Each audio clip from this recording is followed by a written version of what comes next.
Good afternoon, everybody, and welcome to our TCAS presentation. I'm Josh McMeekin. Malcolm, Alex, Gabriel, Jennifer, Alicia, and Mustafa. And okay, to start off, TCAS stands for Traffic Collision and Avoidance System. Basically, this system was created for one reason: planes were running into each other, and there were lots of near misses, especially with commercial traffic growing after the war. We're going to talk about a couple case studies of instances that promoted this system to be created. So around the 50s, they started, I think it was Bendix Radio, they started coming up with ideas for traffic collision avoidance systems. And some of them started off and they'd show, they just have an audible warning.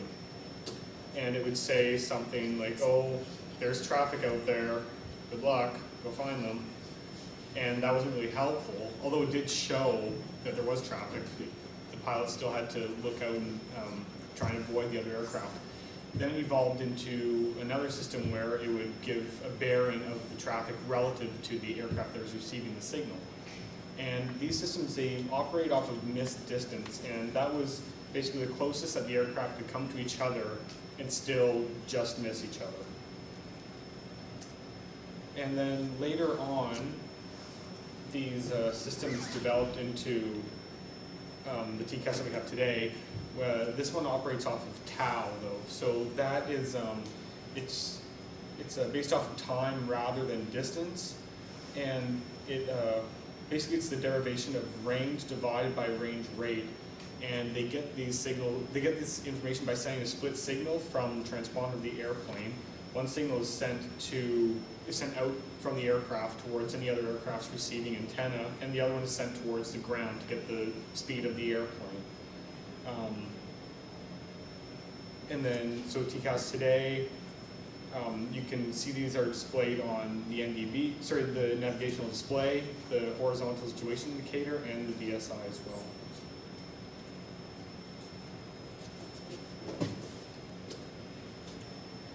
Good morning, guys. I'll be talking about the why we need TCAS in our aircraft. So, and the purpose. So I'm going to talk about the big sky theory. I'm pretty sure you guys are aware of what the big sky theory is. The two flying objects in the sky are very improbable to collide each other compared to the three-dimensional space. The relative size is very small, thus it's almost extremely rare to collide. But however, that's false leading information. There have been many mid-air collisions in the airspace due to physical violation of the separation from other aircraft, and were loss of situational awareness of their flight altitude level, which led to mid-air collisions. So I'm going to be showing you guys a quick video here, how big this airspace can be congested. So this is a Thanksgiving of 2013, so I'm just going to play a quick video here.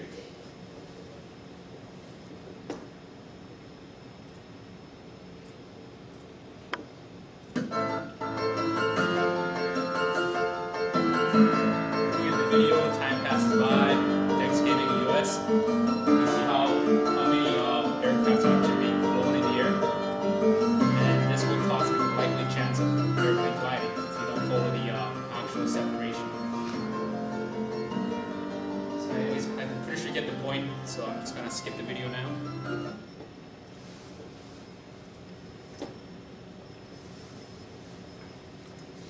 So I'm going to be talking about some major mid-air collision which led to the development of TCAS. So the first one is Grand Canyon mid-air collision, which involved L-1049 and DC-7 colliding. They're both airliner flight. There was no actual, they didn't find the actual reason how they got into collision, but the possibility are there was a thunderstorm nearby, and one of the airline aircraft tried to avoid the thunderstorm by deviating around, and thus got into the same altitude as other aircraft, thus colliding. Another one is the PSA Flight 182 mid-air collision. This one is Boeing 727, another commercial airline aircraft, collided with Cessna 172. The ATC controller told the Boeing 727 to have a physical separation visually with the Cessna, but however, The Boeing 727 last visual contact with the Cessna and never reported back to ATC and thus collided. And this one, the third big mid-air collision was the 1986 Cerritos mid-air collision involving an Aeromexico airliner colliding with the Piper PA-181. The Piper never had a clearance to enter the Los Angeles terminal control area. Thus, the ATC never told the Aeromexico DC-9 aircraft that there's a possible conflict, and thus miscommunication led to this mid-air collision. So why is it necessary to have a TCAS? Well, ATC are human beings as well. They were never going to be perfect. They might be distracted from other load of work. Thus, they cannot be always providing the actual separation between other aircraft and the safety factor. And flight crew can be not aware of what's happening. They rely on ATC as well, being the physical separation of any other conflict in traffic. So having TCAS will alert where the traffics are in their vicinity of the aircraft and let them know what's happening. And TCAS is a last line of defense. So if ATC fails to notify the pilot that a conflict in traffic or a possible mid-air collision, the TCAS will help and save the life. So what is the purpose of TCAS? So the main purpose of TCAS is to reduce the number of mid-air collision and also to help the situational awareness of the flight crew of the aircraft. So before we get to this slide here, I'm going to be asking you guys a question. Is having TCAS on the aircraft, it doesn't save it wouldn't prevent all the mid-air collisions. However, it's possible to happen. But if you ever, I'm just going to give you guys a scenario. You guys are flying along in the aircraft, and suddenly TCAS alerts you there's a possible conflict with another aircraft in the air, and TCAS tells you to descend. However, the tower called you and contacted you and asked you to climb. Which one would you guys ever take? Would you listen to the tower? Or would you listen to the TCAS instruction? Mr. Schultz? You should always listen to the TCAS system. Anybody else have a different opinion on that? No, Okay. I'd say TCAS. Well, we'll find the answer to that in a bit. So I'm going to be talking about the Uber-Lincoln mid-air collision. They're modern aircraft with the TCAS equipped. However, even with TCAS equipped, they still got into mid-air collision. And the reason for that is, was actually ATC, the two misleading instructions to follow. ATC told him to climb and descend, and the TCAS told him to climb.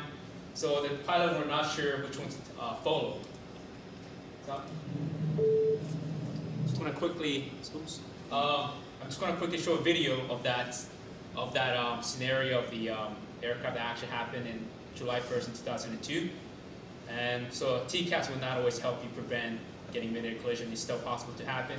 And for watching this video, you guys can probably learn from this and that it's really actually important to follow TCAS. So I'm just going to play the video. And one other thing, the aircraft that involved was Tu-154 and a Boeing 757. One was a Russian aircraft carrying passengers on board, and the other aircraft was just a cargo.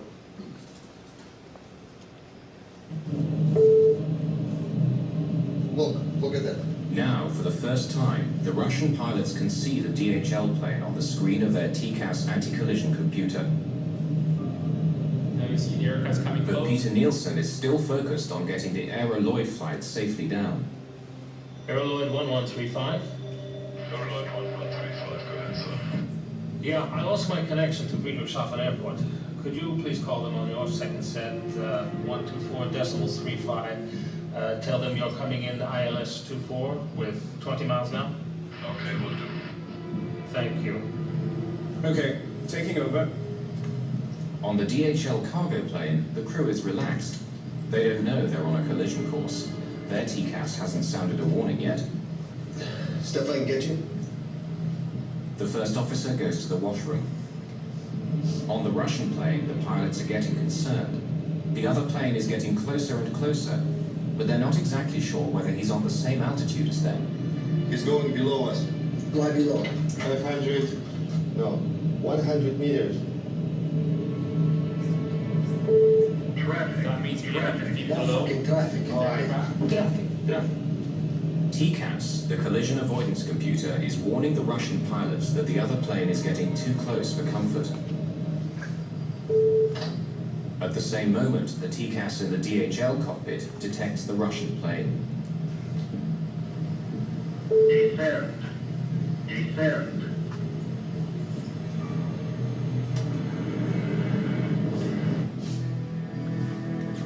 Peter Nielsen finally realizes what's happening. Bravo Tango Charlie 2937, descend flight level 350.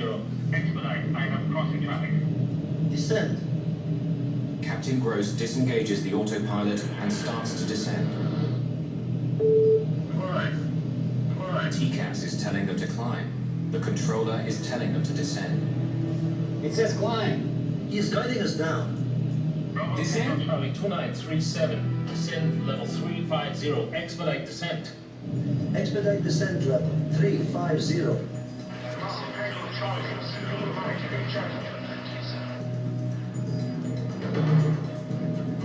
Peter Nielsen thinks he's averted a collision by telling the Russian plane to descend. But what he doesn't know is that the DHL pilots have received a TCAS instruction telling them to descend. Increase. 600. TCAS descent. They're trying to tell Nielsen that they have a TCAS instruction to descend, but Peter can't hear them. If both planes obeyed TCAS, there'd be no problem. But the Russians, instead of climbing, have followed the controller's orders. Now both planes are diving towards each other. He's going below us. What is it?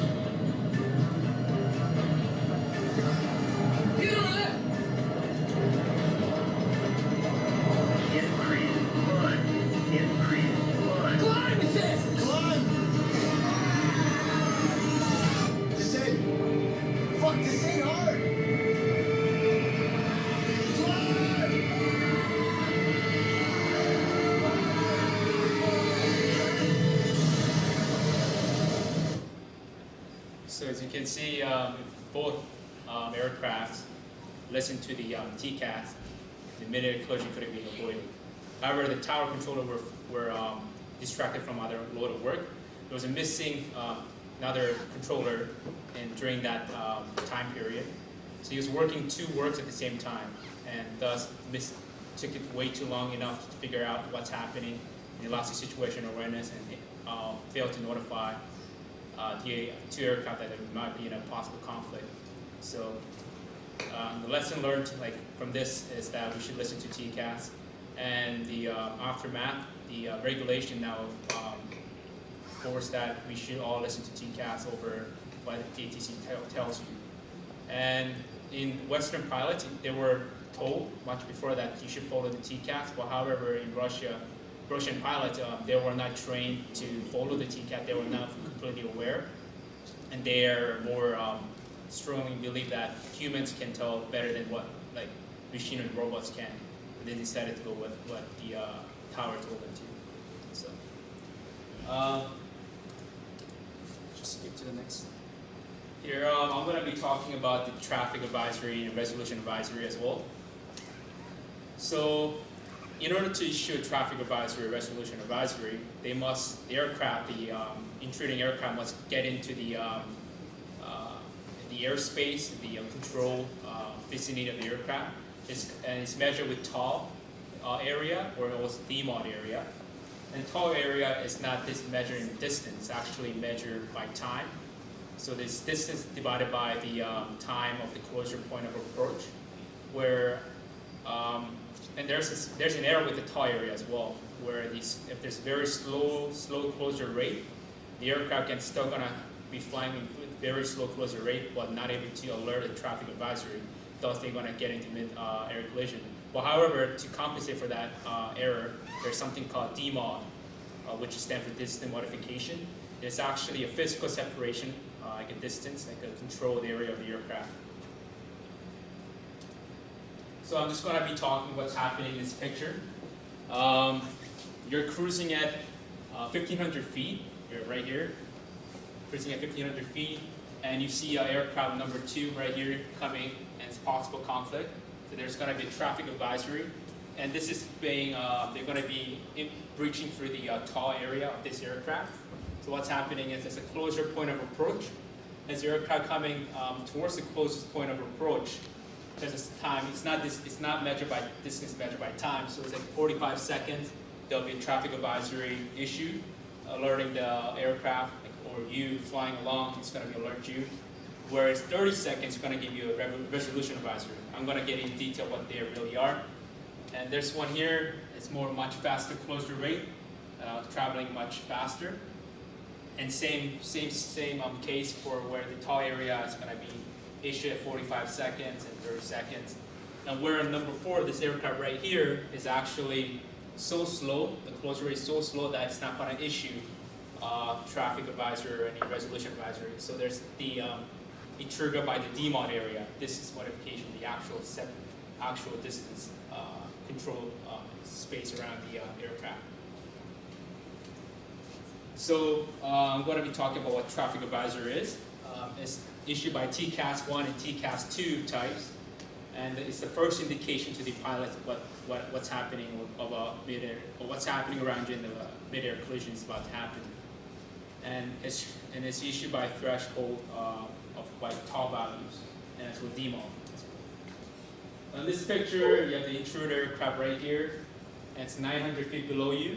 The yellow, I'll be getting into what this detail, the color, and the numbers mean. So basically, this aircraft is intruder aircraft. You breach into your tall area or your DMOD area, and it's actually 900 feet below you, and it's going to issue a traffic advisory. So what resolution advisory? It's just the second advisory given to the pilot or the crew to actually, it has a voice enunciation whether to, giving the instruction whether to climb or descend, and it's issued when the imminent collision is about to happen. This is after the traffic advisory is given, and the resolution advisory will be given next. And the way resolution advisory chooses, like, it decides based upon the sense of resolution, as in either to climb or descend, and the strength of the resolution, either to descend harder, like have a vertical speed of descent much higher or shallower. So as you can see, you're flying along, and there's a conflicting traffic coming. And this aircraft is climbing, so you have either whether to climb or descend. So the TCAS will figure out whether it's more appropriate to descend or climb.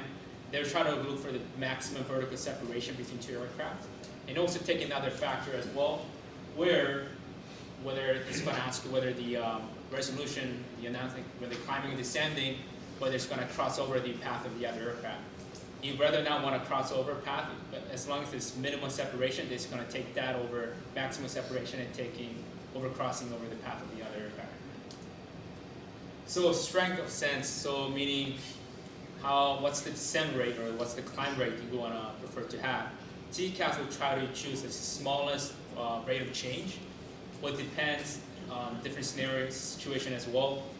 So there's like, if another aircraft coming and the resolution prefers you to descend and to avoid the collision, it's going to go for much higher rate of descent, like 1,000 feet per minute or 500 feet per minute for more comfortable rate of descent to avoid the collision.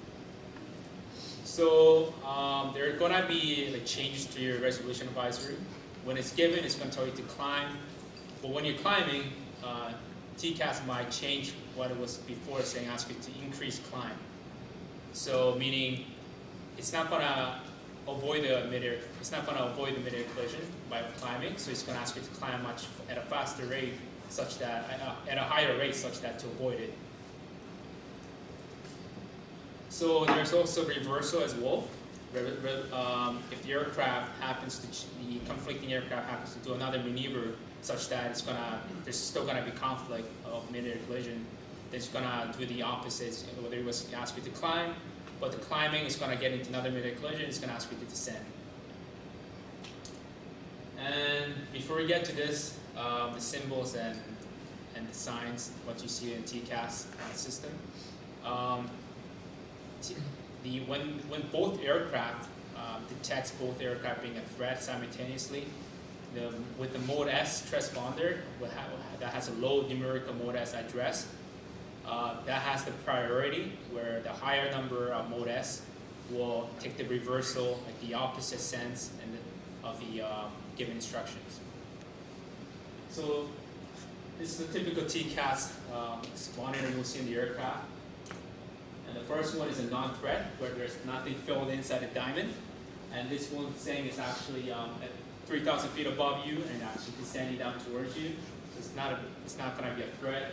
And you can read it off at plus minus 9,900 feet of the altitude, relative altitude from your aircraft. That's approximate aircraft where it's actually getting pretty close to you, so you should be aware of what's happening, keeping a lookout for that traffic. And minus 12 stands for is actually minus 1,200 feet below you, and the trend of you, that aircraft's climbing up towards you. And the yellow one is the intruder aircraft. This aircraft has actually got into a tall area or demod area and it actually issued a traffic advisory. And it's actually very close to you, 200 feet above you, and actually is climbing. And you really do not want to see this red symbol. Anything red means danger.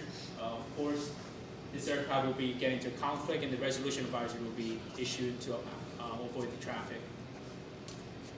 So that's my part for now. Moving on to Mustafa. Okay, I'll be talking about the different levels of TCAS or kinds of TCAS. The first one is the very basic TCAS system, which is required for aircrafts between 10 to 30 passengers. It's a very basic one that issues distance to that traffic and heading of that traffic. It's the second one is an upgraded version, which tells you the distance of traffic, the heading of the traffic, and something called the resolution advisory. They communicate with each other and tells one airplane to climb, another airplane to descend to avoid collision. And it's mandatory for all airplanes more than 30 passengers, commercial airplanes more than 30 passengers. That's a picture of a very basic TCAS.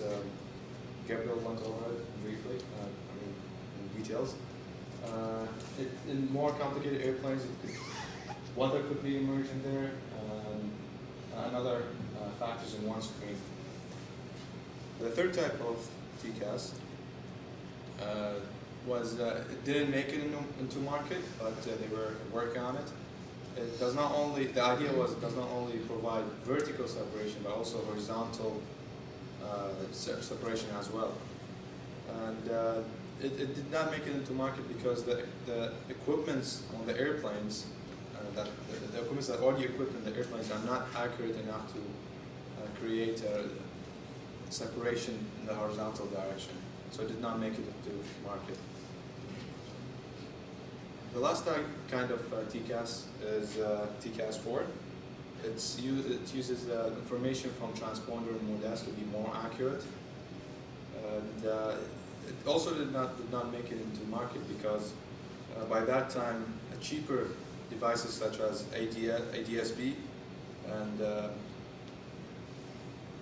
another device such as ADSB was being created, and it's cheaper and easier to produce, so they abandoned the concept and focused on ADSB.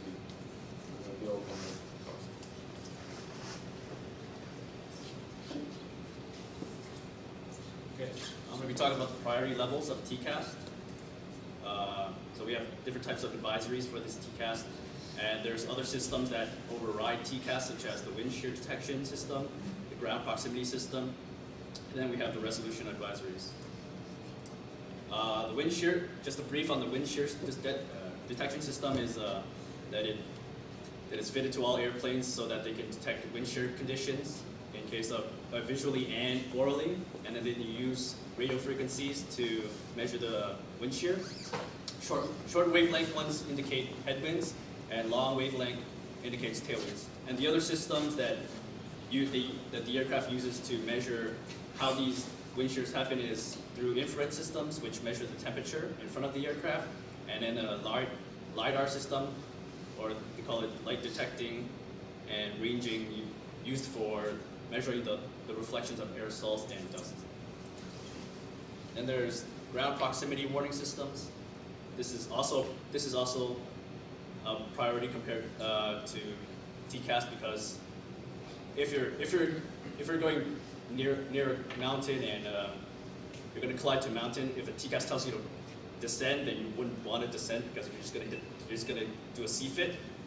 So with this system, what it does, what it uses is it uses a radar altitude to determine the AGL, or the height above ground for the aircraft, and this uses a PVT principle, or the position velocity time principle, which tells where the aircraft is at what time, and then you can do the distances.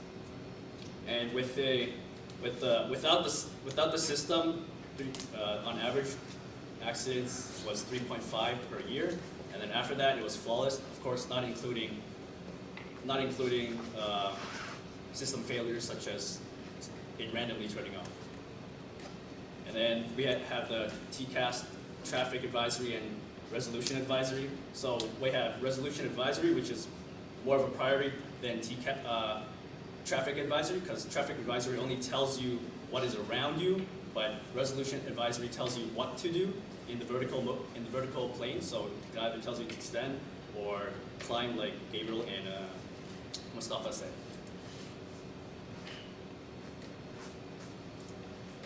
So one thing that they did with the TCAS version 2 is everybody using it, they changed it to version 7.1 instead of 7.0, which gave it the reversal, like said before. And this is used with the encode with the transponder, where the lower numerical value transponder has priority over the aircraft with the higher transponder code. And then we have case study. In January 31st of 2001, we had two airliners from Japan Airlines almost collide because one of them listened to ATC and one of them listened to TCAS, and obviously the ATC gave them gave the wrong aircraft the wrong instruction, therefore they almost collided, but they evaded each other, and everything was okay. And then case study 2, like we saw before, was the Erbeling collision, mid-air collision. Obviously everybody died because air traffic control was busy with load and flight crew had no idea what was going on. They were listening to ATC, one was doing the right thing, the other one was doing the wrong thing, and then catastrophe. So I'm going to talk about interaction between the aircraft and different levels of TCAS. First of all, the principle of TCAS. It uses secondary surveillance radar system to communicate the TCAS information, which is independent of ATC. And the SSR system is an active system that does interrogation on 1030 megahertz and replies on 1090 megahertz. So how does it work? So a TCAS equipped aircraft